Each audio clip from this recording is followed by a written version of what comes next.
Need to reset file history in Windows 11 quickly? I'll guide you through the steps. Stay tuned for a quick and efficient way to manage your file backups.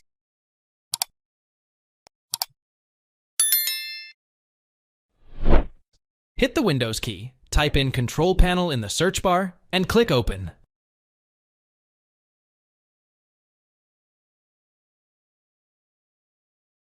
Select System and Security. Search for file history and click on the corresponding result. Click Turn Off to disable the feature. Hit the Windows plus E keys to open File Explorer. Click View and select Hidden Items.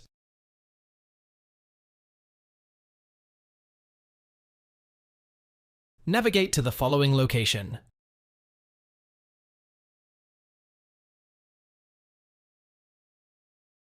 Note that file history targets external storage, so ensure you insert your flash drive prior. Select all items in the folder and hit the Del key. Alternatively, you can rename the configuration file to configuration.old and your file history will be reset.